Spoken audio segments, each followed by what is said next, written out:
Hey folks, welcome back to the channel where it's all about racing. Today we're going to take a look at what I think is one of the older Spark cars that you can purchase today. Folks, if you know different, let me know. The reason I say this is, this is a 2000 Courage C52. It appears to be a die-cast car, not resin, as most of the Spark cars are today. It also comes in a aluminum tin can that has the name of the car right there on the side of it. It's a rather ugly box. It's got a picture of like a prototype there that you can see. Let me open it up for you. This is what it looks like after you take the top off of it, which you can see I have right there. And it's got this little plastic sleeve that protects the car, I guess, during shipping, also helps secure it. Then it's in this velvety layered base, I guess you could call it, and you literally just pick the car up and you pull it out. It's not attached with screws or anything like that. In fact, this is what the bottom of the car looks like. I got it upside down. You can see there, Courage C52, number 16 Le Mans 2000 Spark. That's it. So, the disadvantage of these, and the reason I'm not real crazy about them, is the fact that you don't have any way to display it. The box is really impractical unless you collect all of the older Sparks, and I don't know when they started changing them to having the plastic or the wooden bases with the slip covers and the acrylic jewel cover, but this one did not come with it. That being said, let's talk a little bit about the car. The Courage C52 prototype was built by Courage Competition. It's largely based on the 1994 Courage C42, which saw many variations over the life of the car. I have several of these in my collection, this one not being the oldest. Now, in 1999, most of the C41s were converted to C52s, basically the same car. They just changed a lot of the engines out. For 2000 24 Hours Le Mans, with only one model retaining the original Porsche Flat 6. This particular car has a Peugeot engine in it.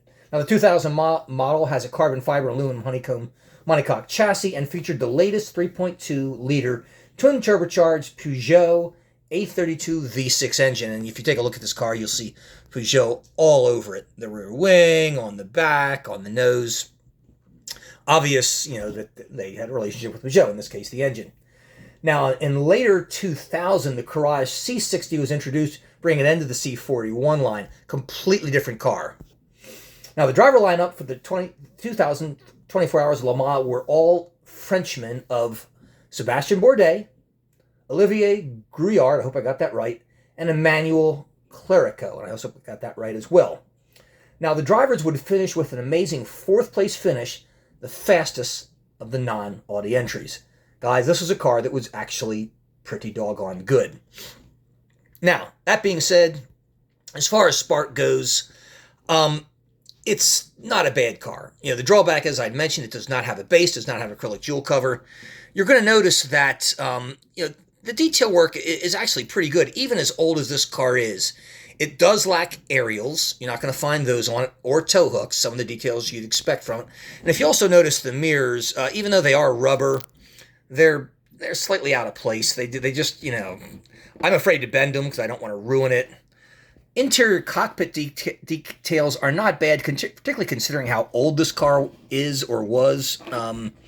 If I turn it around here and see if you can get a little better look, you can see the steering wheel. And it looks like it's got an instrument panel and everything else in there that you can see. Not bad. Seat belts, and it's an interesting looking car in that the engine cover is actually it's got that I guess you could say, what's the best way? Kind of an open top roll cage, I guess, so to speak, to protect the driver. The engine cover is not very pronounced. You do have these very unusual air intakes on each side of it. That's something I noticed in all the Courage models I have. And the bodywork looks almost identical. The headlights sometimes change a little bit. This car's livery is not bad. It's obviously got the silver, the green, the orange accents. The one thing you will not see on this much that you see it, and it really doesn't have a whole lot of exposed carbon fiber finish. You just don't see it on that. You lift this up this way. You can see Peugeot on the rear wing. This being metal, all the parts are metal. The rear wing is actually plastic, but it's attached with metal struts there, and it's very, very solid. It's unlikely you're going to break it, so to speak. And I would never, you can see it's somewhat loose on this because it's so big and wide, and the struts are so narrow that you can see right there. But all in all, it's pretty sharp. It's not a bad-looking car. I only bought one of these. I'm not overly impressed with it, as you can gather, just because it really doesn't fit in with the other Sparks, and my display case that I have is full of 143 scale cars. I don't have room for this. I've had this car for over a year and had not reviewed it. I mean, it had been sitting back there because I kept getting cars that I thought were cooler and neater. I don't think this is a bad car. But I've got a number of the Courages. I basically just picked this up because I wanted to see what the display case was all about. And you can see it there. It was the novelty tin can. I had no idea what I was getting until I got it. But anyhow, that's it. Hope you've enjoyed it. See you next time.